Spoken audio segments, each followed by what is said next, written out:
Hello everyone. आज की इस वीडियो में हम लोग पढ़ेंगे निष्ठा संज्ञा। निष्ठा संज्ञा क्या होता है? जो हमारा व्याकरण विधि का ये जो बुक है हमारी व्याकरण विधि, इसका जो अध्याय दूसरा है उस पाठ का नाम है संज्ञा एवं परिभाषा प्रकरण। इसमें जो कुछ टॉपिक है हम लोग पढ़ चुके हैं, जैसे टी संज्ञा, उपदा संज्ञा, आदेश, आगम, ये क्या होता है सब हम लोग जान चुके हैं। आज बारी है हमारी निष्ठा संज्ञा की। किसकी? निष्ठा संज्ञा। निष्ठा संज्ञा क्या होता है? ये निष्ठा संज्ञा हम किन शब्दों को कहेंगे ये हम जानेंगे। इससे पहले हम लोग पद संज्ञा भी जान चुके हैं। पद संज्ञा में क्या था, ये जो पिछला हमारा रिवीजन शॉर्ट में कर लेते हैं। ये जो पद था, पद हम किसको बोलेंगे संस्कृत में? जिसमें जो सुप हमारा प्रत्यय है और जो हमारा तिंग प्रत्यय है, सुप और तिंग प्रत्यय जो लगेगा, सुप हमारा 21 प्रत्यय होता है जो शब्द रूपों में लगता है। किसमें लगता है? शब्द रूपों में लगता है। जैसे राम रामो राम रामो पढ़ते हैं हम, राम रामो राम, ये जो हमारा रूप बनता है शब्द रूपों में, इसमें हमारा 21 प्रत्यय लगता है। कौन सा 21 प्रत्यय वो भी जान चुके हैं। तीर्ण प्रत्यय, तीर्ण में हमारा 18 है। 18 कैसे हुआ? 9 जो है परस्मैपदी का और 9 जो है आत्मनेपदी का, ये भी हम जान चुके हैं। ये तीर्ण हो गया। इसमें जो हमारा रूप बनता है भवती भवता भवंती, या पठती पठता पठंती, गच्छति गच्छता गच्छन्ति, ये जितने भी हमारे रूप बनते हैं वही क्या होता है? हमारा तीर्ण प्रत्यय में होता है। यानी हमारा तीर्ण प्रत्यय किसमें लगेगा? धातु रूपों में लगेगा। किसमें लगेगा? धातु रूपों में। तो जितने भी धातु रूप है या जितने भी शब्द रूप है बने हैं शब्द, वो ही क्या कहलाते हैं? पद कहलाते हैं। क्या कहलाते हैं? पद कहलाते हैं। ठीक है, ये हमारा पिछला रिवीजन है, पिछली जो वीडियो है उसका। अब जानते हैं निष्ठा संज्ञा। आप लोग जो है, मैं ब्लैक बोर्ड पे ज्यादा जगह नहीं है इसलिए मैं मिटाल देती हूँ, आप लोग स्क्रीनशॉट मार लिया करिए, और नहीं होता तो वीडियो को जो है रोक के भी आप लोग नोट्स बना सकते हैं या उसको समझ सकते हैं, देख सकते हैं। और यदि आप अपने टेट है, सीटेट है, चाहे 6 लेवल से ऊपर के हैं, संस्कृत लिए हैं, अगल बगल आप लोगों के रिलेशन में चाहे जितने लोग भी हैं संस्कृत लिए हैं, संस्कृत में इंटरेस्ट रखते हैं, संस्कृत के इच्छुक हैं पढ़ने के, आगे पढ़ना चाहते हैं संस्कृत को लेके, तो उन लोगों को जो है इस चैनल के बारे में जरूर बताइएगा। इतना सपोर्ट आप लोग प्लीज करिएगा। तो चलिए जानते हैं निष्ठा संज्ञा। निष्ठा संज्ञा का एक सूत्र है कत कत्वतु निष्ठा। यदि आप इस सूत्र को याद कर ले रहे हैं, कत कत्वतु निष्ठा, तो ये पूरा जो है निष्ठा का क्या निकल जाता है? निचोड़। क्या निकल जाता है? कत कत्वतु निष्ठा संज्ञा। तो निष्ठा संज्ञा किसकी होगी? जहां पे हमारा कत और कत्वतु, सबसे पहले कत और कत्वतु क्या है? प्रत्यय है। क्या है? प्रत्यय है। कौन से प्रत्यय है? भूतकालिक प्रत्यय है। कौन से है? भूतकालिक। भूतकालिक मतलब कि जो हमारा वाक्य कार्य कर चुका हो, उन वाक्यों में हमारा कत और कत्वतु प्रत्यय लगेगा। तो जहां पे जिन शब्दों में कत और कत्वतु प्रत्यय लगेगा, उन्हीं पदों की या उन्हीं शब्दों को हम संस्कृत में क्या कहते हैं? निष्ठा संज्ञा कहते हैं। तो पहले सबसे पहले आप लोग इधर ब्लैक बोर्ड पे देखिएगा, जो मैं समझा रही हूँ उसको पहले पूरा समझ लीजिएगा। उसके बाद जो है अपना जब फ्री टाइम होंगे तब आप लोग लिखना होगा, लिखिएगा, नोट्स बनाना होगा नोट्स बनाइएगा, या उसको आप यदि याद रखते हैं तो अच्छी बात है। सबसे पहले यहाँ समझ लीजिए कि कत कत्वतु निष्ठा संज्ञा आया तो कैसे आया। तो कत और कत्वतु निष्ठा संज्ञा, इस सूत्र को जब हम याद रख लेंगे तो जब भी हमसे निष्ठा संज्ञा के बारे में पूछा जाएगा तो हम तुरंत जान जाएंगे कि जहां पे हमारा कत और कत्वतु प्रत्यय लगेगा, और वो कहाँ पे प्रयोग होगा? भूतकालिक शब्दों में। यानी जो हमारा वाक्य होता है, जैसे राम पढ़ लिया या राम स्कूल चला गया, काम क्या है? हमारा हो गया है, काम होने वाला नहीं है। जैसे हमारा जो है संस्कृत में 5 लकार मुख्य होता है, वैसे तो 10 लकार होते हैं, लेकिन जो हम पढ़ते हैं उसमें जो है मुख्य 5 ही होते हैं। तो वर्तमान काल, भूतकाल, भविष्य काल, विधिलिंग और लोट लकार। तो लोट लकार में क्या है? हमें आज्ञा दी जाती है। और विधिलिंग में क्या है? चाहिए के अर्थ में होता है। वर्तमान क्या है? ताती ते के साथ है। और हमारा भूतकालिक क्या है? था थी थे के साथ है। और भविष्य काल होगा होगी होंगे। इस तरह जैसे इंग्लिश में टेंस होता है, उसी तरह ये संस्कृत में ही हमारा क्या है? निष्ठा प्रत्यय जो है, ये कत कत्वतु निष्ठा संज्ञा कहाँ प्रयोग होगा? भूतकालिक शब्दों के लिए। तो जो भूतकालिक वाक्य होगा उसमें हमारा क्या होगा? निष्ठा संज्ञा होगा। और कहाँ पे होगा? जहां पे सिर्फ कत और कत्वतु प्रत्यय का प्रयोग होगा। इसमें जो है हमारा 2 प्रत्यय है। जो ये हमारा एक प्रत्यय है कत, इसका क्या शेष बचता है? तो जो है हमारा शेष बचता है। ये जो कत प्रत्यय है इसका हमारा तो शेष बचता है। एक है हमारा कत्वतु। क्या है? कत्वतु। कत्वतु में हमारा ये जो क है, इसका जो है लसक्व देते। किससे? लसक्व तद्धिते सूत्र से। ये क का क्या हो जाएगा? कवर्ग। इसमें ल स क त तद्धिते सूत्र। ये क्या है? हमारा प्रत्यय में जो ये मुख्य रूप से इसको जो ये क हटा है इस सूत्र के अनुसार हटा है। तो ये जब क हट गया है तो क्या बचेगा? तवत। क्या बचेगा? तवत। इसमें भी देखिए ये जो क है इसी सूत्र से हटा है, लसक्व तद्धिते। इसमें जो है ल हटेगा इस सूत्र से, क हट सकता है, क हट सकता है, और अतद्धिते यानी जो अतद्धित शब्द है वो हटेंगे। तो यहाँ पे जो है क लसक्व तद्धिते सूत्र से क हट गया, बचा क्या? त। कत्वतु में हमारा लसक्व तद्धिते सूत्र से क हट जाएगा, बचेगा तवत। तो इस प्रकार ये जो कत का त बचा और कत्वतु का तवत बचा। तो जो हमारा इसमें एक आप लोग उदाहरण देखे होंगे अक्सर, गतः, गता, गतम। गतः किसके लिए प्रयोग होता है? पुल्लिंग के लिए। किसके लिए प्रयोग होता है? पुल्लिंग के लिए। गता स्त्रीलिंग के लिए और गतम नपुंसकलिंग के लिए। और ये जो कत्वतु है, कत्वतु में हमारा बनता है गतवान, गतवती,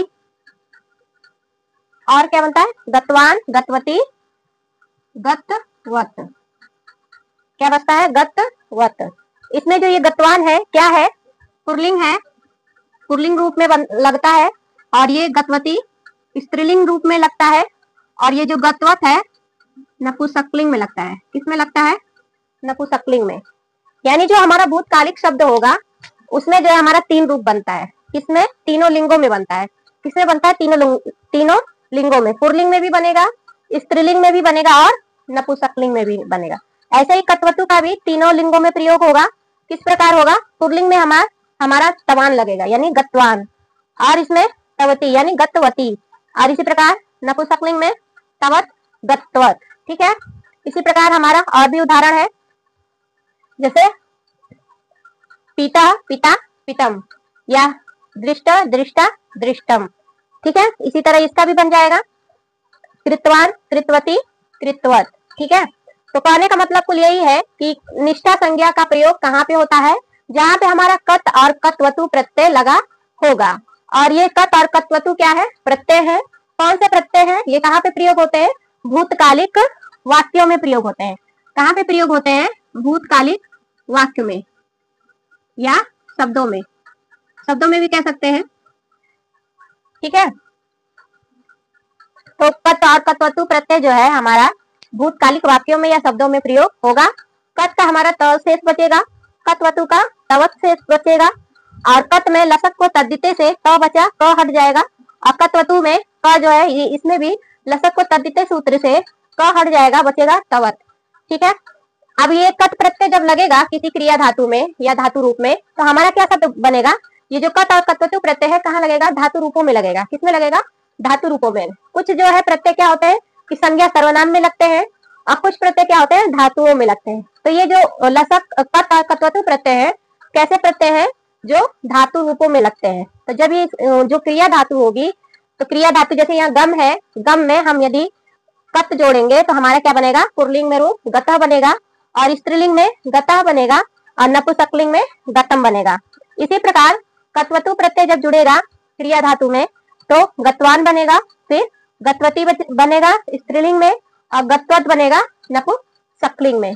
इतनी बातें आप लोगों को समझ में आ गई? तो चलिए इसको अब लिख लेते हैं। इसका जो है अब ये समझ में आ जाएगा आप लोगों को कि कत और कत्वतु प्रत्यय जो है जहाँ प्रयोग होगा उसी को हम क्या कहते हैं? संस्कृत की भाषा में निष्ठा संज्ञा कहते हैं। क्या कहते हैं? निष्ठा संज्ञा। तो चलिए लिख लेते हैं।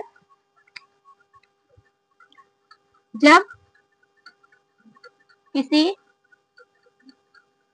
भूतकालिक, किसमें प्रयोग हो रहा है? भूतकाल के लिए। तो क्या लिखेंगे? भूतकालिक,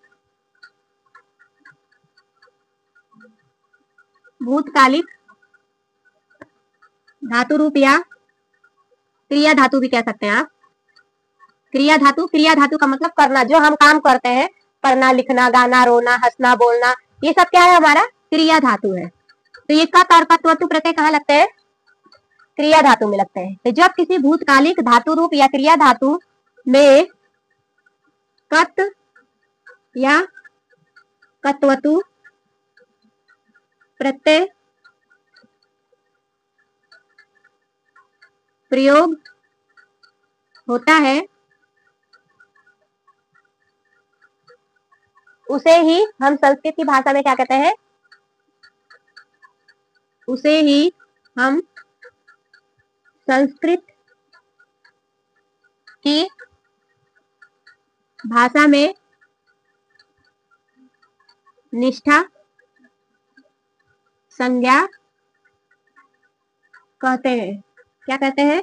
निष्ठा संज्ञा कहते हैं। ये मैंने आप लोगों को सबसे सरल भाषा में कत्वतु निष्ठा, इसको जो है आप लोग जरूर याद कर लीजिएगा, क्योंकि जब हम ये सूत्र याद करते हैं, संस्कृत को आपको यदि समझना है तो सबसे पहले जो है उसका जो सूत्र है और उसकी जो शब्दावली है, आपको जितने संस्कृत की भाषा के शब्द मालूम होंगे और उसका जितना सूत्र पता होगा, यदि सूत्र याद है तब तो समझिए कि आधा काम हो गया है। अब जैसे हम कत्वतु निष्ठा संज्ञा बोले, तब इससे हमें क्या समझ में आ गया तुरंत कि निष्ठा संज्ञा किसे कहेंगे? जहां पे हमारा कत और कत्वतु प्रत्यय लगेगा। ये बात कंफर्म हो गई इतने से ही। अब हमको डिटेल में जाने का, याद करने का कोई मतलब वही नहीं है, तुरंत जान जाएंगे कि जहां पे हमारा कत और कत्वतु प्रत्यय का प्रयोग होगा वही हमारा शब्द या वाक्य क्या कहलाएगा? किसमें जाएगा? निष्ठा संज्ञा में जाएगा। और कत और कत्वतु प्रत्यय किसमें लगेगा? क्रिया धातु में लगेगा। संज्ञा सर्वनाम शब्दों में नहीं लगेगा। किसमें लगेगा? क्रिया धातु में लगेगा, या धातु रूप जो कहते हैं उसमें लगेगा। अब क्रिया धातु क्या होता है कि जो हमारा कर्म होता है, खाना पीना, सोना, चलना फिरना, हंसना गाना, ये सब क्या है? जितनी क्रियाएं हमारी हैं, हमारे शरीर से संबंधित है या हमारे वातावरण से संबंधित जितने भी क्रियाएं हैं, वो सब क्या है? हमारा किसमें आता है? क्रिया धातु में आता है।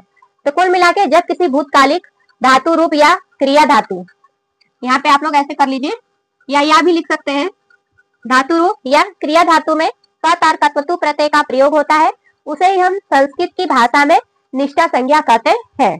अब इसमें एक बात और ध्यान रखनी है, क्या कि इसका जो रूप बनेगा, इसका जो धातु रूप बनेगा, इसका जो रूप बनेगा तीनों लिंगों में बनेगा। किसमें बनेगा? तीनों लिंगों में। कौन कौन सा? पुल्लिंग, स्त्रीलिंग और नपुंसकलिंग। तो इसका जो रूप बनेगा किसमें बनेगा? तीनों लिंगों में बनेगा। पुल्लिंग में भी बनेगा, स्त्रीलिंग में भी बनेगा और नपुंसकलिंग में भी बनेगा। अब जैसे हमारा उदाहरण है, क्या है? गतः, गता, गतम। ये किसका उदाहरण है? गतः, गता, गतम, कत प्रत्यय का। किसका? कत प्रत्यय का। अब है हमारा गतवान, गतवती और गतवान, गतवती और गतवत। किसमें लगेगा? कत्वतु में। जब कत्वतु जुड़ेगा प्रत्यय तो पुल्लिंग में गतवान बनेगा, स्त्रीलिंग में गतवती बनेगा और नपुंसकलिंग में गतवत बनेगा। तो ये बातें आप लोगों को समझ में आ गई। गता किसमें बना है? पुल्लिंग में। और गता किसमें बना है? स्त्रीलिंग में। और गतम किसमें बना है? नपुंसकलिंग में। गतवान किसमें बना है? पुल्लिंग में। और गतवती किसमें बना है? स्त्रीलिंग में। और गतवत किसमें बना है?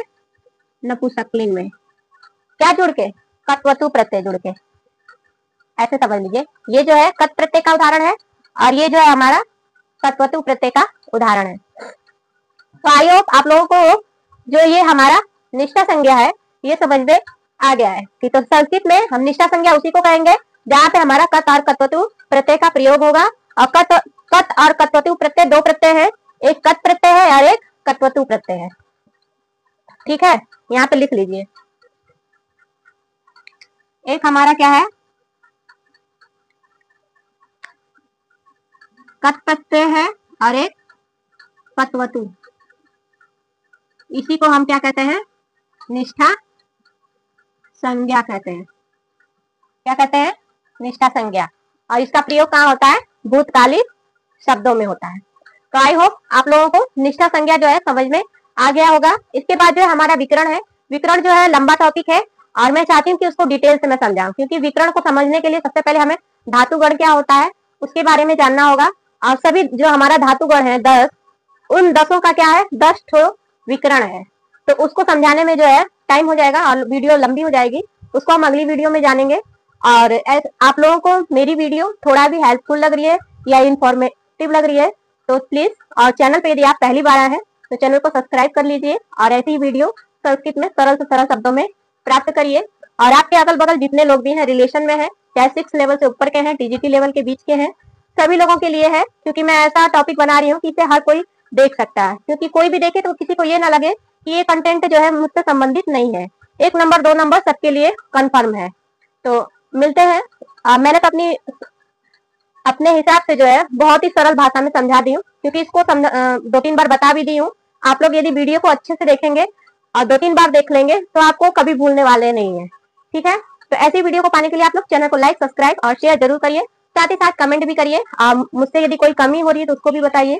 मैं अपनी तरफ से कोशिश भी कर रही हूँ जो भी कमियां उसको मैं दूर कर सकूँ। तो मिलते हैं अगली वीडियो में, तब तक आप लोग पढ़िए लिखिए, खुश रहिए। और हमारे जो है तर त्योहार भी बीच बीच में आ जाते हैं, तो वीडियो यदि आप लोगों को गैप मिले तो आप लोग समझ जाइएगा चाहे तर त्योहार होगा या फिर मेरी तबीयत खराब होगी, इसलिए वीडियो कंटिन्यू नहीं मिल पा रही है। यदि 4-5 दिन से ऊपर गैप जा रहा तो आप लोग इस बात को समझ जाइएगा, परेशान मत होइएगा। मुझे जैसा समय मिलता है मैं वीडियो को बनाती हूँ और डालती हूँ, क्योंकि मैं भी जानती हूँ कि आप लोग इंतजार कर रहे होंगे कि अब अगली वीडियो क्या होगी, अगला टॉपिक क्या होगा, अगले टॉपिक के बारे में हमें कौन बताएगा, उसके बारे में सरल से सरल शब्दों में कौन समझाएगा। तो ठीक है, तो खुश रहिए, आगे बढ़िए और अपने माँ बाप का भी नाम रोशन करिए, साथ ही साथ अपना भी नाम रोशन करिए। तो मिलते हैं अगली वीडियो में, तब तक के लिए बाय बाय।